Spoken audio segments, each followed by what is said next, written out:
कि जवान का रिश्ता हुआ, उस वक्त दाढ़ी नहीं थी। इत्तेफाक से शादी से पहले बाप के साथ उम्रा करने चला गया। नबी के रोजे पे पहुंचा, ख्याल आया आका के मजार पे आया और दाढ़ी नहीं है। रोने लगा जवान, मुस्तफ़ा के रोजे पे रो के तौबा की कि हुजूर आज के बाद दाढ़ी नहीं मुंडाऊंगा। वापस आया, 2 महीने का अरसा गुजरा। बारात जब गई तो तब दाढ़ी निकल आई थी, काफी बड़ी दाढ़ी हो गई थी 2 महीने में।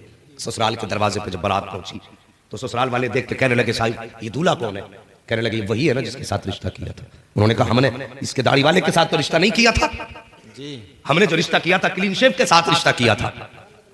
हाँ, हमने क्लीन शेव के साथ, इसकी दाढ़ी नहीं थी। जैसे इतनी बात सुनी ना तो लोग कहने लगे कि हाँ अब दाढ़ी रख ली है। लड़की के घर वालों ने कहा नहीं साहिब हम निकाह तब करेंगे, पहले लड़के को दाढ़ी मुंडाना पड़ेगी। जैसे इतनी बात लड़के ने सुनी है, लड़का आया बाप के पास बैठा है। बाप ने कहा बेटे ये घर की खेती है, दोबारा निकल आएगी, आज हमारी पगड़ी की लाज रख ले, इज्जत बचा दे, बेटे दाढ़ी मुंडा दे, अगर खाली हाथ गए रुसवा हो जाएंगे। जैसे इतनी बात बेटे ने सुनी, अपने बाप का हाथ पकड़ के कहता बाबा जरा सच बताना, 2 महीने पहले मुस्तफ़ा के मजार पे हम साथ थे? हाँ बेटे साथ में थे। कहा तुम नबी की जालियों के आगे तड़प के रो रहे थे, मैंने तुम्हें गोद में लेके संभाला था और मैंने कहा था बाबा इतना क्यों रो रहे हो? तो तुमने कहा था मैं मुस्तफ़ा के मजार के बगैर जिंदा नहीं रह सकता। और मैंने तुमसे ये भी कहा था बाबा कमरे पे चलते हैं, तब तुमने कहा था 8 दिन नबी के कदमों में पड़ा रहने दे। उसके बाद जवान ने कहा था बाबा जरा सच बताओ वो रोना कैसा था और आज दाढ़ी मुंडाना कैसा है? अगर वो सच्चा इश्क था तो फिर दाढ़ी मुंडाने का मशवरा क्यों दे रहे हो? और अगर दाढ़ी मुंडाना असल है तो फिर वहां पे रोना कैसा था? जैसी बाप ने इतना सुना है चुप हो जाता है। बेटा कहता बाबा अच्छा मुझे थोड़ी इजाजत दे।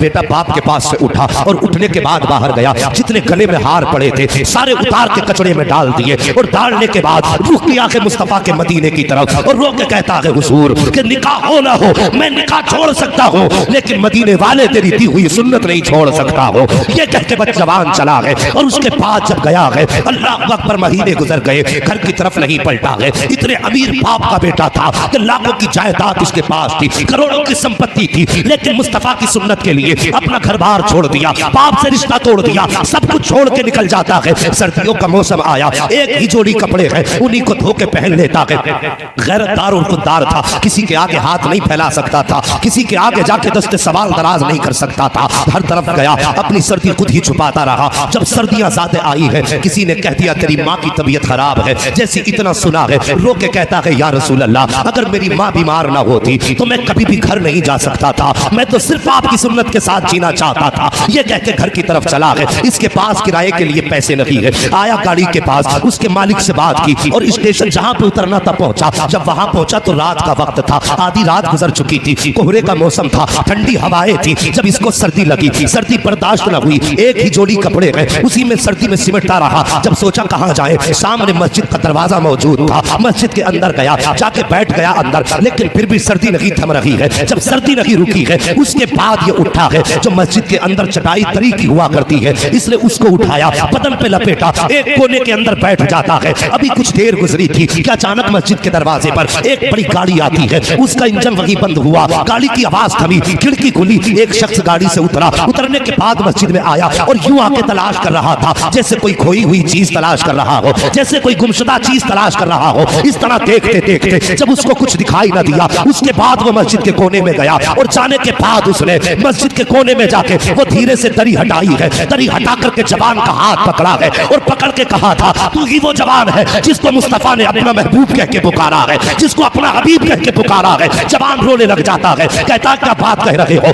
मैं समझा नहीं हूँ। तब उसने कहा था बेटे मैं तो अपने बिस्तर पे आराम से सोया था, मैं तो बड़े कंबल ओढ़ के सोया था, मेरे ख्वाब में मुस्तफा तशरीफ लाते हैं और फरमाते उठ जा, तू बिस्तर में लेटा है, मेरा बेटा मस्जिद के अंदर सर्दी में बैठा हुआ है, जा अपने घर लेके आ जा, उसे गर्म बिस्तर भी दे दे और मैं कहता हूँ कि उस बेटे को बिस्तर भी तुझे देना है, बेटी का रिश्ता भी तुझे देना है। इतना सुनता है, जवान का हाथ पकड़ा है, पकड़ने के बाद घर लाया है। जैसे सुबह का सवेरा हुआ, जवान कहता है जाने की इजाजत दो, जैसे इतनी बात कही है जाने की इजाजत दो, तब बूढ़े ने कहा था ए बेटे जाने की बात ना कर, मैं नसीबों वाला हूँ जो तू मेरा मेहमान बना है, मैं किस्मतों वाला हूँ जो तू मेरा मेहमान बना है, मेरे घर का पता तुझे मुस्तफा ने दिया है, इतनी बात जब कही है जवान रोने लग जाता है। उस बूढ़े ने कहा था बेटे बता तो सही कौन सी नेकी करके बैठा है जो नबी ने तुझे अपना कह के पुकारा है, कौन सा सवाब कमा के बैठा है जो मुस्तफा ने तुझे अपना कहा है। अल्लाह अकबर। जब पूरी कहानी बताई है जवान ने, उसकी आंखें बरसने लग जाती है, उसकी आंखें बरसती है। जवान कहता है बेटी देने से पहले क्या जात नहीं पूछोगे? उसने कहा था जात पूछने की जरूरत क्या है, वो किसी बेटी का रिश्ता उसका बाप किया करता है, किसी का रिश्ता बेटी का भाई किया करता है, किसी का रिश्ता गांव का प्रधान किया करता है, किसी बेटी का रिश्ता गांव का जमींदार किया करता है। लेकिन मैं खुश नसीब हूं कि मेरी बेटी का रिश्ता मदीने के ताजदार ने कर दिया।